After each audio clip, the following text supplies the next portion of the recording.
ক্ষেপণাস্ত্র ইসরায়েলের সব হিসাব পাল্টে দিয়েছে। ইরানের বিপ্লবী গার্ড বাহিনীর মুখপাত্র জানিয়েছেন, ইয়েমেনের আনসারুল্লাহ গোষ্ঠীর হাইপারসোনিক ক্ষেপণাস্ত্র হামলা ইসরায়েলের সব হিসাব পাল্টে দিয়েছে।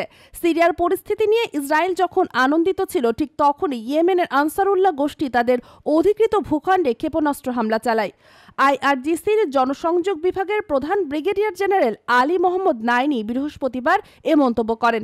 তিনি বলেন, ইসরায়েলের সিরিয়া ও ইয়েমেনের উপর আগ্রাসন এবং দখলকৃত অঞ্চলে ইয়েমেনের ধারাবাহিক ক্ষেপণাস্ত্র হামলা তাদের সকল পরিকল্পনা পরিবর্তন করে দিয়েছে। নাইনি আরও বলেন, ইয়েমেনের আনসারুল্লাহ গোষ্ঠীর শক্তিশালী পদক্ষেপগুলো দেখিয়েছে যে প্রতিরোধ ফ্রন্ট এখন বিভিন্ন ক্ষেত্রে আত্মনির্ভরশীল এবং স্বাধীন। তারা দখলদার ইসরায়েলের অপরাধের দাঁতভাঙা জবাব দিতে সক্ষম। তিনি আরও উল্লেখ করেন, গ্লোবাল মিডিয়া ইসরায়েল বিরোধী প্রতিরোধ ফ্রন্টগুলোকে লক্ষ্যবস্তু করে এবং তাদের কণ্ঠস্বর স্তব্ধ করার জন্য প্রচার চালাচ্ছে।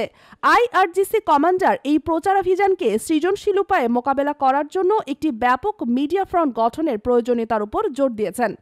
এদিকে 2023 সালের 7 অক্টোবর গাজায় ইসরায়েলি হামলা শুরুর পর থেকে অন্তত 45,361 ফিলিস্তিনি নিহত হয়েছেন, যাদের অধিকাংশই নারী ও শিশু।